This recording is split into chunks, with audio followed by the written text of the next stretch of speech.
공직선거법 위반으로 재판에 넘겨진 자유한국당 김진태 의원이 1심에서 벌금 200만 원을 선고받았습니다. 김 의원은 지난해 3월 총선 당내 경선 직전 한국 매니페스토 실천본부가 평가했다며 구체적인 수치가 적힌 자신의 공약 이행률을 선거구민 9만 2천여 명에게 문자 메시지로 보냈습니다. 하지만 한국 매니페스토 실천본부 관계자는 재판 증인으로 출석해 국회의원의 공약 이행 여부를 평가하지만 개별 의원의 수치나 순위는 발표하지 않는다고 증언했습니다.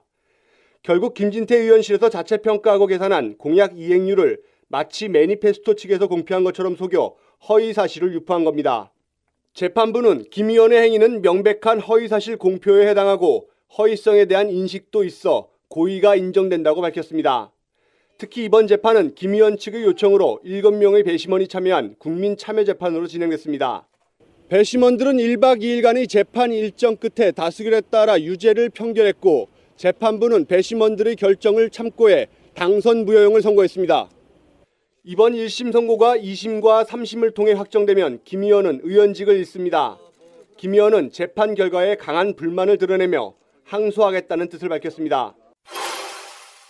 허위사실 공포 혐의로 기소됐던 김진태 자유한국당 춘천시 국회의원이잖아요. 네. 이분이 지금 어제 있었던 1심에서 벌금 200만 원을 선고받았습니다.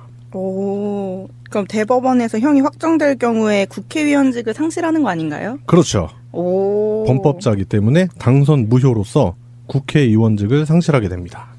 너무나 기대됩니다.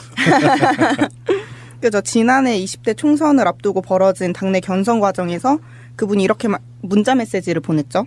한국 매니페스토 실천본부 공약 이행 평가 71.4%로 강원도 3위라는 거를 9만여 명에게 발송한 혐의로 기소가 됐었는데 이게 그 허위사실 공표에 해당되고 그리고 그 허위성에 대한 인식도 있어서 고의가 인정됐다고 해요.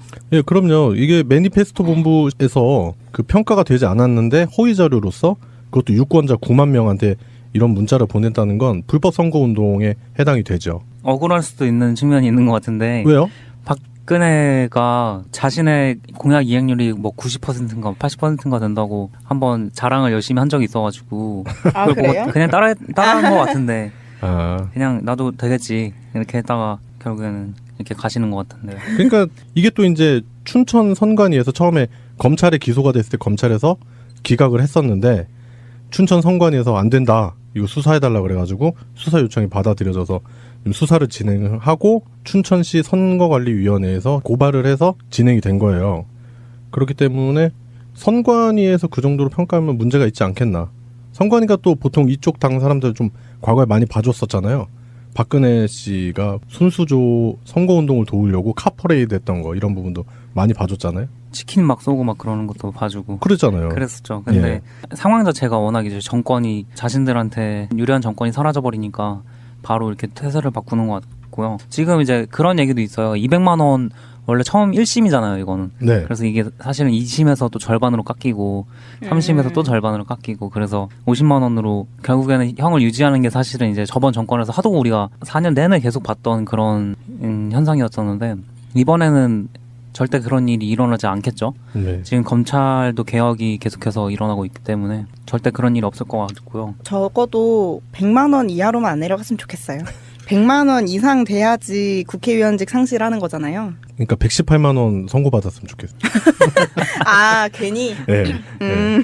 그래서 정말. 그리고 향후 5년간 피선거권도 제한된대요. 네, 그렇죠. 이제 그 형이 확정되면은 뭐 의원직 상실도 그렇지만 이제 피선거권 박탈이 그것도 큰 문제죠. 그러니까 그 정봉주 전 의원 있잖아요. 네. 뭐 팟캐스트에서 뭐 날리고 계시는데 그분 같은 경우가 이제 10년간 피선거권 박탈이에요.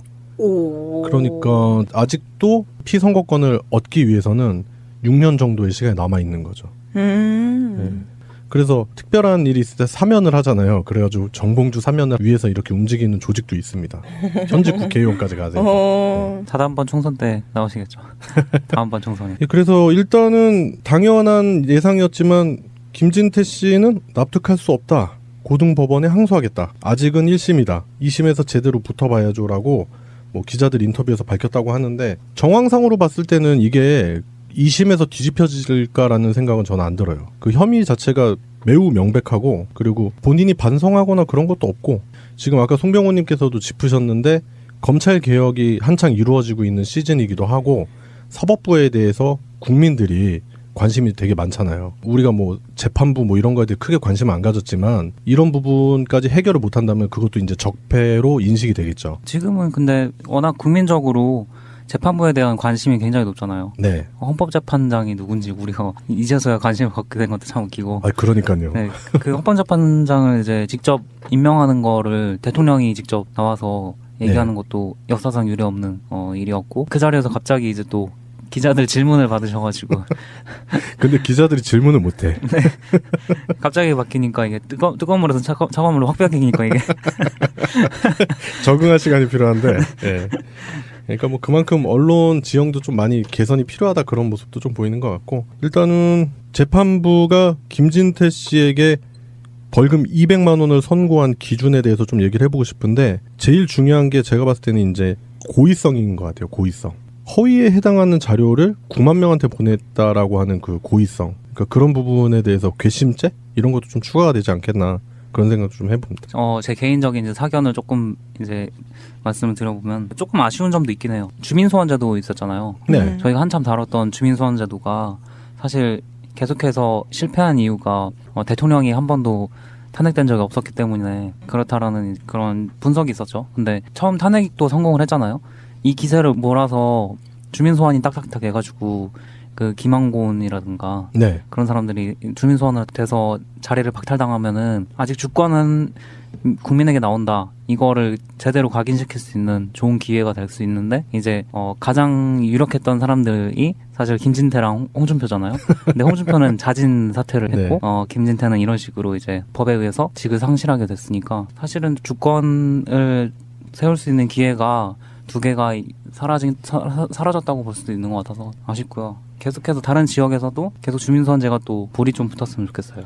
예, 맞아요. 그 주민소환제도를 통해서 직위가 박탈될 만한 사람들이 꽤 많아요. 아까도 언급하셨지만 홍준표 씨 같은 경우 이제 대선 때문에 자진 사퇴했는데 그분들 말고 이제 뭐 성주 군수라든지 또 성주 국회의원 있잖아요. 이완영 뭐 이런 사람들 자격 자체가 미달이고 우리가 줄기차게 얘기하는 뭐 강남 병의 이은재 뭐 이런 사람들 그런 사람들 보면은 주민들이 직접적으로 끌어내리는 그런 주민소환제도가 널리 확산돼야겠다 그런 생각도 좀 듭니다. 지난 자유한국당 경선 때 내가 되게 웃기게 봤던 게 뭐냐면요. 홍준표랑 김진태가 서로의 재판을 걱정해 주는 거야. 맞아. 근데 진짜 그거 보고 떠오르는 속담은 똥 묻은 개가 겨 묻은 개 나무란다고.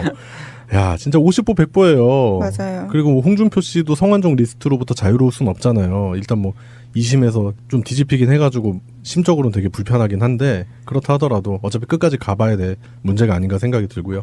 예, 앞으로 김진태 씨가 자신이 해왔던 악행에 업보를 받는다 그런 생각이 듭니다. 그렇기 때문에 이런 부도덕한 사람들이 지역구에서 국회의원으로 나선 일 자체가 없어야 될 것 같고요. 예, 김진태 씨가 국회의원직을 박탈당하는 모습을 꼭 봤으면 하는 바람으로 오늘의 이슈로 준비해봤습니다. 오늘의 이슈 첫 번째였습니다. 바뀌니까 이게 뜨거운 물에서 차가운 물로 확 바뀌니까 이게 적응할 시간이 필요한데 예. 그러니까 뭐 그만큼 언론 지형도 좀 많이 개선이 필요하다 그런 모습도 좀 보이는 것 같고 일단은 재판부가 김진태 씨에게 벌금 200만 원을 선고한 기준에 대해서 좀 얘기를 해보고 싶은데 제일 중요한 게 제가 봤을 때는 이제 고의성인 것 같아요. 고의성. 허위에 해당하는 자료를 9만 명한테 보냈다라고 하는 그 고의성. 그러니까 그런 부분에 대해서 괘씸죄 이런 것도 좀 추가가 되지 않겠나 그런 생각도 좀 해봅니다. 제 개인적인 이제 사견을 조금 이제 말씀을 드려보면 조금 아쉬운 점도 있긴 해요. 주민소환제도 있었잖아요. 네. 저희가 한참 다뤘던 주민소환제도가 사실 계속해서 실패한 이유가 대통령이 한 번도 탄핵된 적이 없었기 때문에 그렇다라는 그런 분석이 있었죠. 근데 처음 탄핵도 성공을 했잖아요. 이 기세를 몰아서 주민소환이 딱딱딱 해가지고 그 김항곤이라든가 네. 그런 사람들이 주민소환을 돼서 자리를 박탈당하면은 아직 주권은 국민에게 나온다. 이거를 제대로 각인시킬 수 있는 좋은 기회가 될 수 있는데 이제 가장 유력했던 사람들이 사실 김진태랑 홍준표잖아요. 근데 홍준표는 자진 사퇴를 했고 김진태는 이런 식으로 이제 법에 의해서 직을 상실하게 됐으니까 사실은 주권을 세울 수 있는 기회가 두 개가 사라졌다고 볼 수도 있는 것 같아서 아쉽고요. 계속해서 다른 10년간 피선거권 박탈이에요. 오. 그러니까 아직도 피선거권을 얻기 위해서는 6년 정도의 시간이 남아 있는 거죠. 네. 그래서 특별한 일이 있을 때 사면을 하잖아요. 그래가지고 정봉주 사면을 위해서 이렇게 움직이는 조직도 있습니다. 현직 국회의원까지 가세요. 다음번 총선 때 나오시겠죠. 다음번 총선에. 예, 그래서 일단은 당연한 예상이었지만 김진태 씨는 납득할 수 없다. 고등법원에 항소하겠다. 아직은 1심이다. 2심에서 제대로 붙어봐야죠라고 뭐 기자들 인터뷰에서 밝혔다고 하는데 정황상으로 봤을 때는 이게 2심에서 뒤집혀질까라는 생각은 저는 안 들어요. 그 혐의 자체가 매우 명백하고 그리고 본인이 반성하거나 그런 것도 없고 지금 아까 송병호님께서도 짚으셨는데 검찰 개혁이 한창 이루어지고 있는 시즌이기도 하고 사법부에 대해서 국민들이 관심이 되게 많잖아요. 우리가 뭐 재판부 뭐 이런 거에 대해 크게 관심을 안 가졌지만 이런 부분까지 해결을 못한다면 그것도 이제 적폐로 인식이 되겠죠. 지금은 근데 워낙 국민적으로 재판부에 대한 관심이 굉장히 높잖아요. 네. 헌법재판장이 누군지 우리가 이제서야 관심을 갖게 된 것도 참 웃기고. 그러니까요. 네, 그 헌법재판장을 이제 직접 임명하는 거를 대통령이 직접 나와서 얘기하는 것도 역사상 유례없는 일이었고 그 자리에서 갑자기 이제 또 기자들 질문을 받으셔가지고 근데 기자들이 질문을 못해. 갑자기 막 수사를 진행하고 춘천시 선거관리위원회에서 고발을 해서 진행이 된 거예요. 그렇기 때문에 선관위에서 그 정도로 평가하면 문제가 있지 않겠나. 선관위가 또 보통 이쪽 당 사람들 좀 과거에 많이 봐줬었잖아요.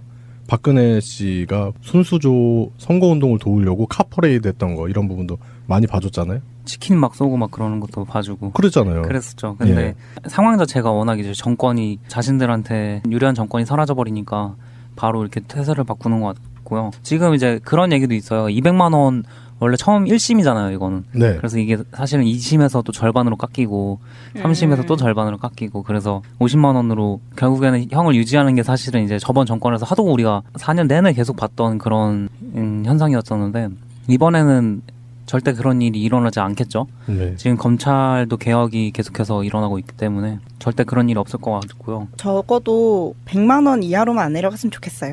100만 원 이상 돼야지 국회의원직 상실하는 거잖아요. 그러니까 118만 원 선고받았으면 좋겠어요. 아, 괜히? 네. 그죠. 정말. 그리고 향후 5년간 피선거권도 제한된대요. 네, 그렇죠. 이제 그 형이 확정되면은 뭐 의원직 상실도 그렇지만 이제 피선거권 박탈이 그것도 큰 문제죠. 그러니까 그 정봉주 전 의원 있잖아요. 네. 뭐 팟캐스트에서 뭐 날리고 계시는데 그분 같은 경우가 이제 공직선거법 위반으로 재판에 넘겨진 자유한국당 김진태 의원이 1심에서 벌금 200만 원을 선고받았습니다. 김 의원은 지난해 3월 총선 당내 경선 직전 한국 매니페스토 실천본부가 평가했다며 구체적인 수치가 적힌 자신의 공약 이행률을 선거구민 9만 2천여 명에게 문자 메시지로 보냈습니다. 하지만 한국 매니페스토 실천본부 관계자는 재판 증인으로 출석해 국회의원의 공약 이행 여부를 평가하지만 개별 의원의 수치나 순위는 발표하지 않는다고 증언했습니다. 결국 김진태 의원실에서 자체 평가하고 계산한 공약 이행률을 마치 매니페스토 측에서 공표한 것처럼 속여 허위 사실을 유포한 겁니다. 재판부는 김 의원의 행위는 명백한 허위 사실 공표에 해당하고 허위성에 대한 인식도 있어 고의가 인정된다고 밝혔습니다. 특히 이번 재판은 김 의원 측의 요청으로 7명의 배심원이 참여한 국민참여재판으로 진행됐습니다. 배심원들은 1박 2일간의 재판 일정 끝에 다수결에 따라 유죄를 평결했고 재판부는 배심원들의 결정을 참고해 당선 무효형을 선고했습니다. 이번 1심 선고가 2심과 3심을 통해 확정되면 김 의원은 의원직을 잃습니다. 김 의원은 재판 결과에 강한 불만을 드러내며 항소하겠다는 뜻을 밝혔습니다. 허위사실 공포 혐의로 기소됐던 김진태 자유한국당 춘천시 국회의원이잖아요. 네. 이분이 지금 어제 있었던 1심에서 벌금 200만 원을 선고받았습니다. 오, 그럼 대법원에서 형이 확정될 경우에 국회의원직을 상실하는 거 아닌가요? 그렇죠. 오. 범법자이기 때문에 당선 무효로서 국회의원직을 상실하게 됩니다. 너무나 기대됩니다. 그죠. 지난해 20대 총선을 앞두고 벌어진 당내 경선 과정에서 그분이 이렇게 문자 메시지를 보냈죠. 한국 매니페스토 실천본부 공약 이행 평가 71.4%로 강원도 3위라는 거를 9만여 명에게 발송한 혐의로 기소가 됐었는데 이게 그 허위사실 공표에 해당되고 그리고 그 허위성에 대한 인식도 있어서 고의가 인정됐다고 해요. 예, 그럼요. 이게 매니페스토 본부에서 그 평가가 되지 않았는데 허위 자료로서 그것도 유권자 9만 명한테 이런 문자를 보냈다는 건 불법 선거 운동에 해당이 되죠. 억울할 수도 있는 측면이 있는 것 같은데 왜요? 박근혜가 자신의 공약 이행률이 뭐 90%인가 80%인가 된다고 한번 자랑을 열심히 한 적이 있어가지고 아, 그걸 보고 그래요? 그냥 따라한 것 같은데 아, 그냥 나도 되겠지 이렇게 했다가 결국에는 이렇게 가시는 것 같은데. 그러니까 이게 또 이제 춘천 선관위에서 처음에 검찰에 기소가 됐을 때 검찰에서 기각을 했었는데 춘천 선관위에서 안 된다. 이거 수사해달라 그래가지고 수사 요청이 받아들여져서